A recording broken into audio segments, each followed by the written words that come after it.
Vocês já sentiram que um certo personagem já foi derrotado só por causa do roteiro? Que pergunta besta, né? Todos sabemos que isso acontece direto. Podemos pegar, por exemplo, o anime do One Piece, na luta entre o Crocodile e o Luffy no final do arco de Alabasta, quando ele ganhou por beber água. Mas de boa até, porque o One Piece é voltado bastante pro humor, que às vezes tira o tom sério do anime. Enfim, eu sou Lune e hoje vou falar sobre um anime que me marcou bastante por ter uma ideia muito boa e como a vilã que roubava a cena a cada momento que aparecia. Então deixa o like e inscreva-se para apoiar o canal. E antes que eu me esqueça, feliz ano novo aí pra geral, feliz 2025 e espero que seja um bom ano para todos aqui. Então, Kratos é uma história que mistura vários personagens dos animes em um só. Poderia muito bem ter sido um crossover, que aí sim ia ter muito mais sucesso. Tanto que, para vocês terem uma ideia, tem personagens aqui que claramente fazem referência a um gênero famoso dos animes. Temos uma personagem que é daquelas garotas mágicas claramente infantis, equivalente da Nanoha, Sakura, entre vários outros desse tipo. Temos a Alice Estaria também, daqueles animes seinen mais pesados, sabe? Tipo Berserk. E é interessante como essas duas criam um laço muito forte no anime, e trocam filosofias de vida, do ponto de vista mais infantil e esperançoso, para um ponto de vista mais triste e dramático. A vida realmente não foi muito boa pra Alice Estaria mesmo. Sempre que elas interagiam, eu imaginava um Guts falando com a Sakura nas cenas delas. Tem também um personagem que poderia ser de qualquer outro anime de robô gigante, como Gundam, além de uma maga que poderia muito bem ter vindo de um jogo de fantasia, como Zelda, e qualquer outro do tipo. E a história? Bem de boa de entender. Espero que você não se incomode de levar uns spoilerzinhos aí. Então, seguimos um protagonista chamado Mizuhino, que sonha em ser um escritor de novels. E um belo dia, enquanto assistia anime, claro, é sugado para a tela e se vê no meio de uma batalha entre Celestia e Altair.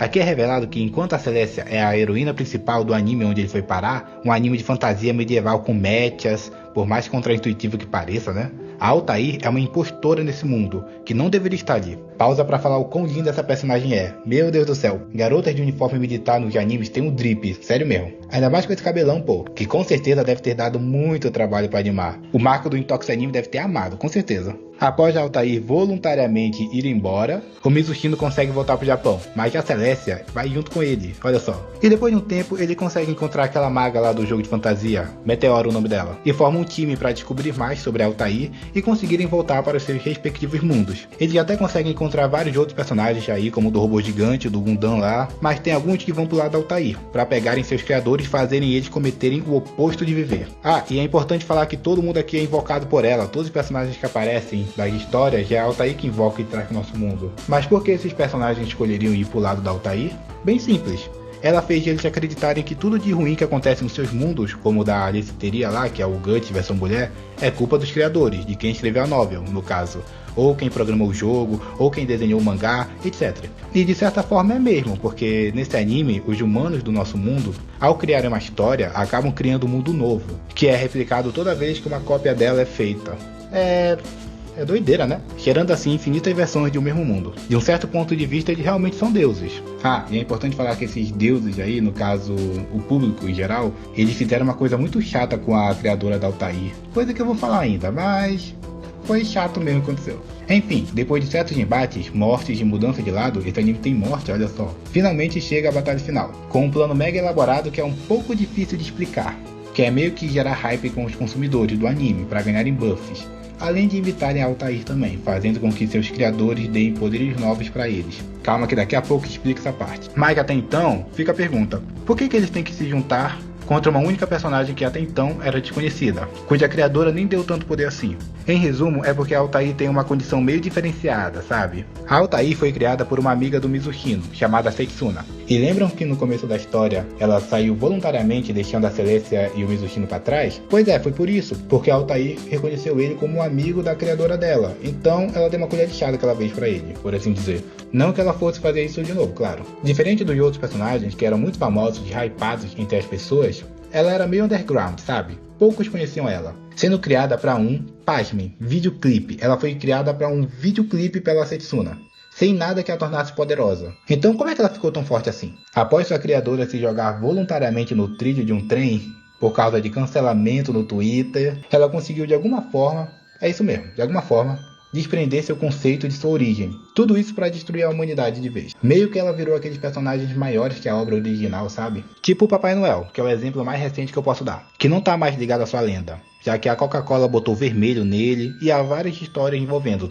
tanto na Marvel, quanto na DC, quanto no Origins do Guardiões lá, e nas infinitas histórias para as crianças que a gente encontra em banca de revista, supermercado, essas coisas. Mas o que aconteceria se surgisse um Papai Noel que juntasse todas as habilidades dessas versões? É exatamente isso que aconteceu com a Altair. Ela virou uma personagem popular depois da morte de sua autora, tanto que faziam fanarts, fanfics, talvez mod de jogos, vídeos com ela, etc. Dessa forma, ela se tornou uma existência independente, sem uma história oficial por trás que limitasse as suas habilidades, pegando qualquer poder que alguém a imagine usando. Em outras palavras, ela consegue usar qualquer habilidade que qualquer um que use a imagem dela conceda. Por exemplo, se eu criar uma fanfic dizendo que ela sola o Goku e o Saitama juntos na pura força, ela consegue fazer isso. Ah, mas ela nunca venceria o Saitama, muito menos o Goku. Fraca demais essa daí. Amigo, então, o poder dela torna possível qualquer coisa. Mesmo que alguém acredite firmemente que ela é fraca demais para peitar Satoru Gojo, para peitar o Goku, o Saitama, não importa, porque eles são limitados pelas histórias deles e pelas habilidades que os seus autores deram para eles, respeitando uma lore que eles mesmos estabeleceram, com limite de força e tudo mais. Já ela,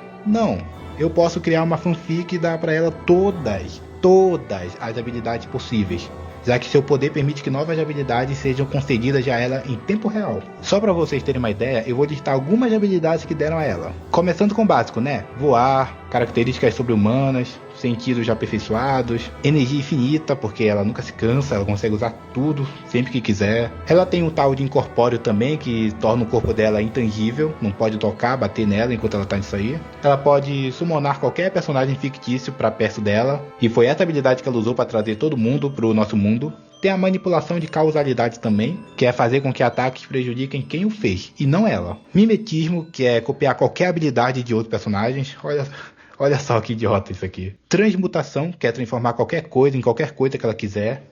Clarividência, que é literalmente prever o futuro. Manipulação do espaço-tempo, podendo apagar e criar universos. Ciclonar, etc, infinitos etc. Inclusive, ela consegue alterar elementos de outros personagens, mexer na história deles, sabe? Como quando ela transforma a espada da Celestia em flores. E mesmo que a Altair seja apagada da existência, ela volta de qualquer forma. Pois é, tenso, né? Até tentaram fazer um clone dela com as mesmas habilidades para tentar cauterar ela. E esse clone até tinha uma vantagem, de certa forma ele era mais forte que a Altair mesmo.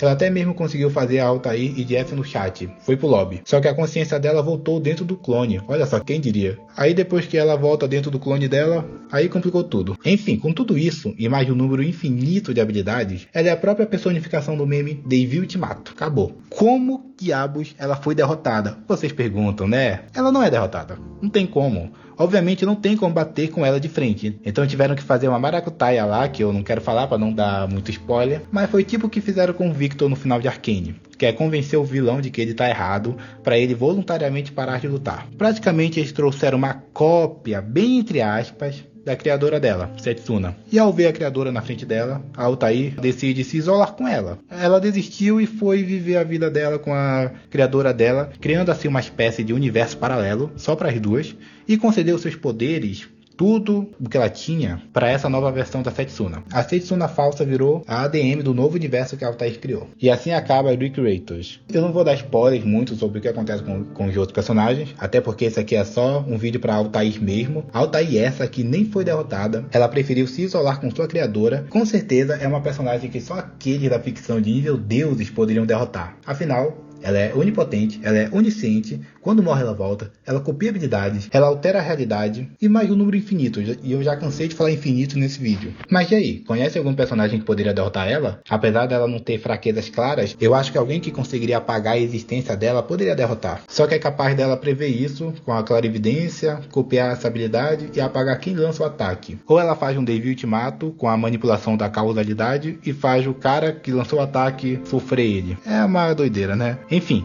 like no vídeo e inscrevam-se para começarmos o ano nos conhecendo bem. E assim eu encerro. Feliz ano novo aí pra geral!